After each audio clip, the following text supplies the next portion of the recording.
Bonjour, j'ai le plaisir de vous présenter sur cette vidéo le mode d'emploi des 8 indicateurs du kit Belkayat.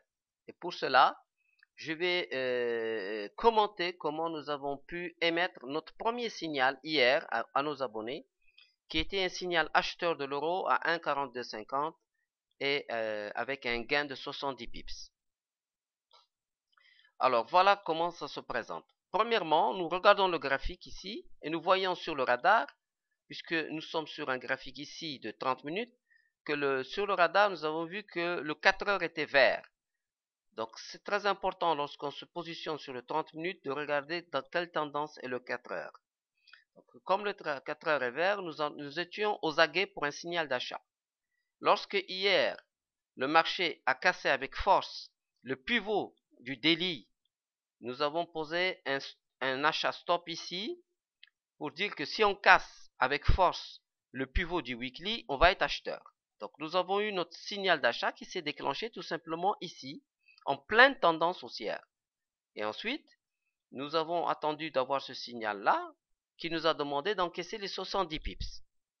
Donc, et là, comme vous le voyez, nous sommes quand même pilotés par la moyenne mobile dont je vous ai fait l'éloge hier. Regardez un peu comment elle se comporte.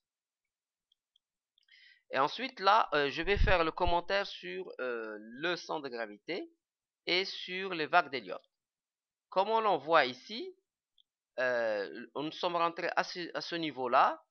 Et dès qu'on a eu la troisième vague qui s'est dessinée ici, nous avons pris nos profits. En fait, ce numéro 3, il s'affiche sur vos écrans lorsque le système considère que nous avons fini une impulsion. D'accord?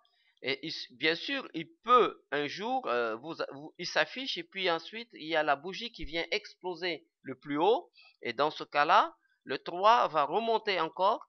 Donc, il ne va pas s'afficher à 100% pour vous dire non, c'est fini. Non, il va s'afficher pour vous dire qu'il y a une forte probabilité qui est égale au moins à 80% que la tendance à laquelle nous sommes en train d'assister est finie. En général, lorsqu'on voit le 3 s'afficher et que nous sommes en tendance gagnante, on propose de prendre des profits.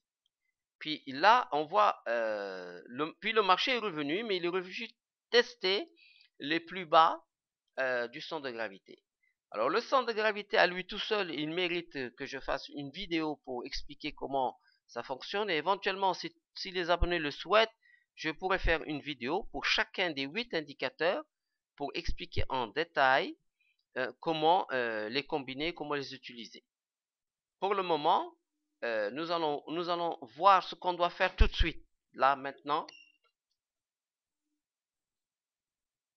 sur l'indicateur. Ici, là, maintenant, on voit que le marché bouge. Alors, pour ceux qui veulent vendre ce marché-là, je le recommande fortement de ne rien faire ici. Pourquoi? Parce que déjà ici, nous sommes dans une phase haussière et nous sommes au plus bas dans le centre de gravité. Ici, c'est vrai que le marché peut tomber, mais les probabilités pour qu'il tombe à ce niveau sont faibles.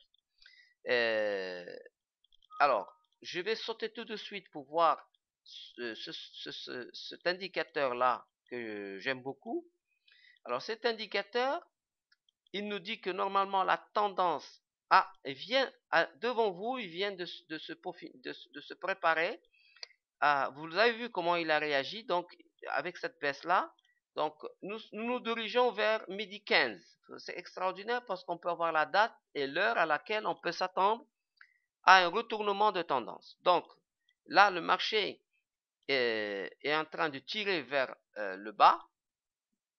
Donc, en sur vente, normalement, on arrive ici.